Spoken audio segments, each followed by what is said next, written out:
अफगानिस्तान में आईपीएल के प्रसारण पर रोक लगा दी गई है। सभी स्पोर्ट्स चैनलों पर भी प्रतिबंध लगा दिया गया है। अफगानिस्तान की सत्ता पर तालिबान को काबिज हुए करीब 2 महीने हुए हैं। इस बीच तालिबान ने सरकार बनाने से पहले जो वादे किए थे उन सभी की अनदेखी की है। महिलाओं से जुड़े मुद्दे हों या फिर पुरुषों के बाल और दाढ़ी कटवाना या फिर मीडिया संस्थानों पर प्रतिबंध। इसके अलावा तालिबान ने अपनी क्रूरता की हदें पार करना शुरू कर दिया है। उसकी इन हरकतों से पूरी दुनिया में उसकी आलोचना और निंदा की जा रही है। तालिबान की तरफ से तमाम चीजों पर लगाए गए प्रतिबंधों का सामना कर रहा है। अफगानिस्तान का एकमात्र स्पोर्ट्स चैनल भी अब बंद हो गया है। एक रिपोर्ट में कहा गया है कि तालिबानी प्रतिबंधों के अलावा अफगानिस्तान के हालात भी चैनल बंद होने की बड़ी वजह है।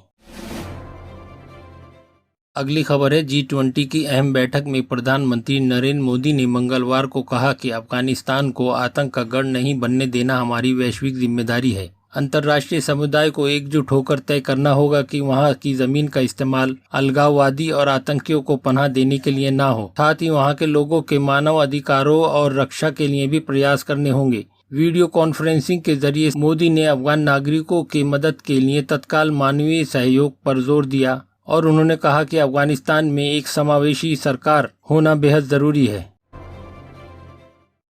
अगली खबर है केरल में भारी बारिश की वजह से कई क्षेत्र बाढ़ में डूब गए हैं। 3 लोगों की जान भी गई है। भारतीय मौसम विभाग ने सोमवार रात को ही केरल के कई इलाकों में भारी बारिश होने की संभावना जताते हुए मंगलवार के लिए ऑरेंज अलर्ट जारी किया था। केरल में भारी बारिश की वजह से बाढ़ और जल भराव हुआ है, जिसके कारण मंगलवार को बारिश से संबंधित दुर्घटनाओं में 2 बच्चों सहित कम से कम 3 लोगों की मौत हो गई है।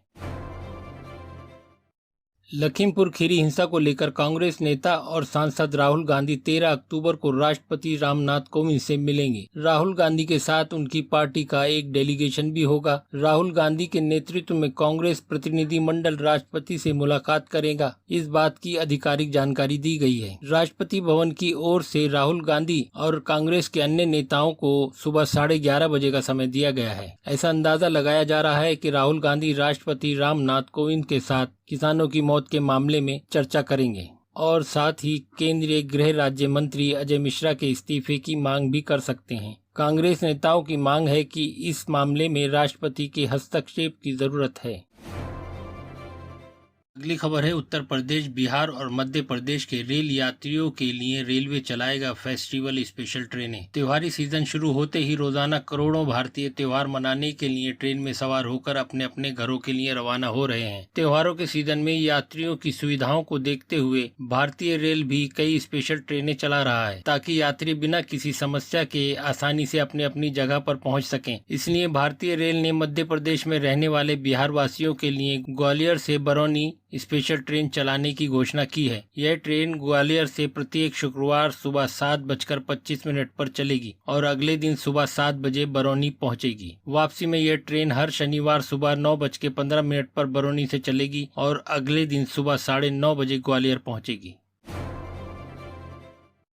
अगली खबर है दिल्ली में मंगलवार को सीएम हाउस पर छठ पूजा को लेकर बीजेपी विरोध प्रदर्शन में बीजेपी सांसद मनोज तिवारी घायल हो गए हैं। इस दौरान कई प्रदर्शनकारियों को भी चोटें आई हैं। बताया जा रहा है कि मनोज तिवारी वाटर कैनन चलने के दौरान बैरिकेडिंग से गिर गए, जिसकी वजह से वह जख्मी हुए। मनोज तिवारी को सफदरजंग अस्पताल में भर्ती कराया गया है, जहां डॉक्टर उनका इलाज कर रहे हैं। राजधानी दिल्ली में छठ पूजा को लेकर लगाई गई पाबंदियों के खिलाफ कई लोगों ने प्रदर्शन किया। इससे पहले मनोज तिवारी ने कहा, छठ एक आस्था का विषय है, इसमें राजनीति को नहीं आना चाहिए और इसलिए हम राजनीति से हटकर सभी छठ समितियों से मिल रहे हैं, उनकी तैयारी को समझने की कोशिश कर रहे हैं। लेकिन केजरीवाल सरकार की ओर से सीधा पाबंदी लगाने का फैसला काफी हैरान करने वाला है। तिवारी ने कहा कि हम पूरी दिल्ली के छठ व्रत करने वालों की भावनाओं को देखते हुए छठ व्रत पर्व को बड़े हर्षोल्लास के साथ मनाएंगे। दोस्तों, अगर वीडियो आपको अच्छी लगी हो तो लाइक कीजिए, शेयर कीजिए, सब्सक्राइब कीजिए और सभी अपडेट के लिए हमारे चैनल से जुड़े रहिए।